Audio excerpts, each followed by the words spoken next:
Hi guys! Good day and welcome back to our channel, Marjan's Garden. At tingnan nyo guys yung panahon dito. Maaga pa at kakatapos lang din umulan. So, lumabas ako para mapakita ko sa inyo yung update dito sa ating garden. Hindi ako masyadong makapag-vlog dahil hanggang ngayon guys hindi pa rin ako okay. So, inuubo pa rin tayo at medyo masakit pa rin talaga yung ulo ko after nating matrangkaso at hindi pa talaga tayo makarecover. So, hanggang ngayon, meron pa rin ako guys headache and sinisipon pa rin. So, ayan, bigyan ko lang kayo guys ng update dito sa ating garden. So, sa panahon ngayon, palaging maulan dito sa amin. At buti ngayon guys ay medyo kumalma yung hangin. Kahapon sobrang lakas ng hangin dito, tapos palaging umuulan. Kaya naman super basa talaga ng ating mga plants na nandito. At yung iba guys ay merong nabubulok na. Kagaya nung staphyloides ko dito guys. Oh. Ginawa ko, binunot ko, nilagay ko doon. Madalian lang kasi nga masakit yung ulo ko. So, tinanggal ko lang para hindi na matuluyan guys. So, ayan. Yan yung mga problema na na-encounter natin dito sa garden ngayong tag-ulan. Pero tingnan nyo to guys. Oh, ito oh, napakalago niya. Ito yung mga propagations ko lang dati na maliliit. Ayan, kasi yung pot na yan guys ay nabulok na. So, tinanggal ko lang yung yung bulok na part. Tapos, nilagyan ko lang ng konting propagation. So, ngayon, ayan o, nag-thrive siya. Ayan, yung mga nandito natin, hinahayaan ko lang guys o. Ayan, tapos kahapon, pumunta ako dito sa garden at niripat ko itong aking inner mist, yung sa dalawang pot ko guys o. Yan, pwede ko tong taniman ng ibang cacti na propagations natin. So, tinransfer ko lang dito para mas lumaki siya. Ayan, tas binunutan ko ng damo yung iba. Ayan o, ito nga nawawala na yung ibang soil niya dahil sa bagsak ng ulan guys na tatapon. Ayan, yung mga purples natin dito guys, ayan o, tingnan nyo ang lalago. Ang ganda nila guys. Dito sa area na to kasi, nauulanan sila kapag malakas talaga yung ulan. So, kapag mahina naman yung ulan, parang ambon-ambon lang. Ano lang guys, parang hindi naman nababasa talaga yung pinaka-base nila. Pero dahil malakas yung ulan palagi, lagi yan guys nababasa sa loob.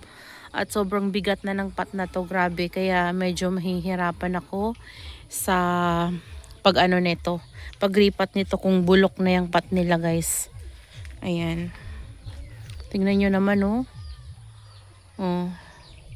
Grabe guys, ang lago talaga ng mga na to, purple delights na to. Sobra. Oh.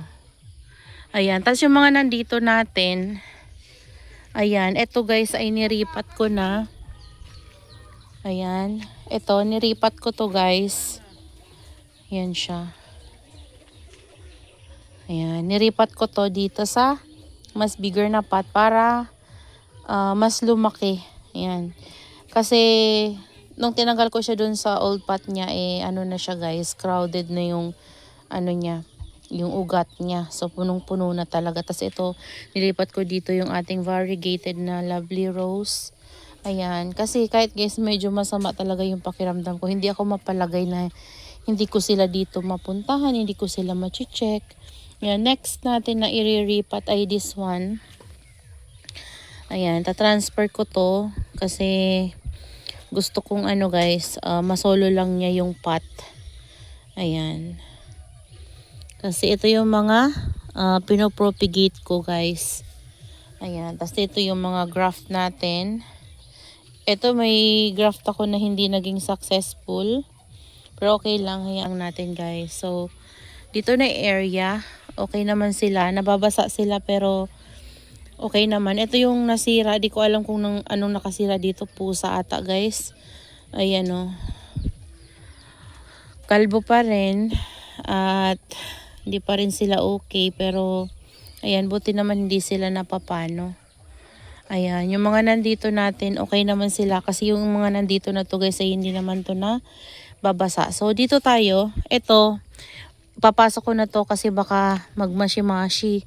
Kasi laging basa. Ang laki ng pot niya.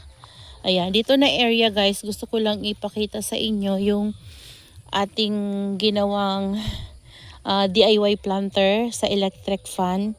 Ito yung pinakamalaki. Ayan, tingnan nyo guys. Ay, meron nang meron nang nasira. Ayan o, parang na fungus. Pero siya lang naman guys. Ayan o. Ang lago, grabe guys oh. Tingnan nyo naman yan. Grabe sa lago. Oh. Ayan siya, ang taba nito guys oh. Tapos ito na area.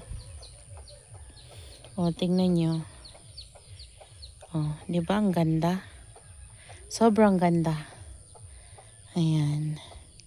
Tandahan lang, ayan. Tapos dito, ito yung naman, orchids naman ito guys, Citolomia. Ayan. Sa DIY planter din natin na electric fan. Tapos ito yung isa, hindi ko na siya nalagyan ng cuttings. Merong na overwater dahil nga sobrang ulan at dito ay naulanan talaga sila. Nainitan sila kapag hapon. Pero kapag umaga guys ay wala silang sunlight dito. So hapon lang to mainitan kapag umiinit. Ayan. Pero okay naman. Medyo kumunti yung laman nito kasi bumagsak to guys dati nung pinatanggal ko yung ng nyug sa kapatid ko. Yung nakaharang na dito na area guys oh. Ayan oh. Nasa baba to. Nung bumagsak yung ng nyug, yung tangkay, dito tumawa talagang na na tapon. Kaya ganito na yung itsura niya. Pero before, ang ganda nito guys, punong-puno to. Ayusin ko na lang ulit guys kapag nakapag cuttings ulit ako na air dry. Kasi ngayon dapat talaga air dry yung mailalagay natin para hindi mabulok.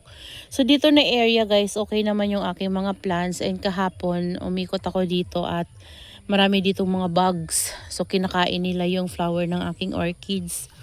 Kaya naman nag-spray ako sa kanila guys ng 7. So yung gamit ko pong 7 sa kanila ay insecticide po yun. So yun. Yun yung ginamit ko. Kasi tingnan nyo naman guys, oh, kinain na oh. Dito, dami ko ditong nakuha. So, siguro nakakuha ko dyan ng mga 3 bago ako nag-spray ng 7. Kasi, nakakalipad yung iba. So, ginawa ko nag-spray na talaga ako para mawala na talaga. Kasi kung papabayaan ko, pati to guys, oh, yan, ang inat-ngat niya. Tas yung dito pa natin, yung na yan, dendrobium na yan guys, ginat-ngat pa. So may possible na pati tong mga bago nating dito, ngat-ngatin. So sayang. Kaso lang, after kong mag-spray, siguro mga ilang minuto lang or basta mga ilang minutes lang, umulan na naman guys. Ay nako, wala na naman. Pero after naman nun, after naman nating makapag-spray, may nakita na naman ako na nalaglag na bugs. So, namatay sila. So, tingin ko ngayon wala naman na guys. Ayan. Dito may mga bago tayong mga dendrobium guys na nabili. Kaso lang hindi ko nagustuhan yung seller na nabilan ko nito kasi pinadala niya to sa akin guys na talagang basa talaga siya. So minadali niya yung pag-ship, hindi siya nag-air dry kaya dumating sa akin. Na siya? Nag-yellowish yung leaves, tas may mga dot-dot na, so na-fungus na kasi pag open ko pa lang ng box guys, basa na talaga, moist yung kanyang box. Tapos nakabalot pa siya ng bubble wrap, tapos yupi-yupi na yung box. Kaya naman, ang nangyari, tingnan nyo guys, oh, alam nyo ba, ang daming leaves yung nawala sa kanila. Ayan. Tingnan nyo, kalbo-kalbo. And then, nung bumili ako sa kanya, nagustuhan ko kasi yung mga binibenta niyang mga king dragon, yung mga ganitong type. Kasi may yellow, ganyan. Wala ko nakita nun sa ibang seller. Sa kanya ko lang nakita. Kaso blooming size and medyo pricey din talaga. Pero bumili nga ako kasi gusto ko magkaroon ng ganong variety. And sabi niya 10 plus 1 free. May 1 free ako pag bumili ako ng 10 at pwede akong mamili. So, ang nangyari naman nun guys, pinadala niya ako ng ibang variety. Ayan. So, hindi niya sinunod yung binigay ko sa kanya. Pinalitan niya yung iba. Kaya, nagreklamo ko sa kanya pero, parang siya pa yung galit. So, hindi ko ma-recommend yung ganong seller at hindi na talaga ako uulit sa kanya, guys. So, dito na area, okay naman yung ating mga straw flip banda. So, yung mga may spike na dito, guys, ay pinagsama-sama ko dito na area. Kaso, ano to guys medyo maiikli pa yung spike ng iba nating mga straw flip banda, pero siguro mga nasa 14 or 13 pieces ng mga straw flip banda natin dito, lahat may spike. At yung mga nandito, ito yung mga walang spike na pinagsama-sama ko rin. So yung mga nandito, may mga spike. Ayan, pinagsama-sama ko sila para alam ko na yung dito na area, merong mga spike, di ba? Ayan, tapos dito, ayan, malapit na din to guys, konti na lang. Inisprayan ko rin to ng 7 kasi ina-ants. Ayan ang bango-bango ng flower nito. Ang tagal na nito sa akin guys. Kung hindi ko lang siguro to guys, tinapkat.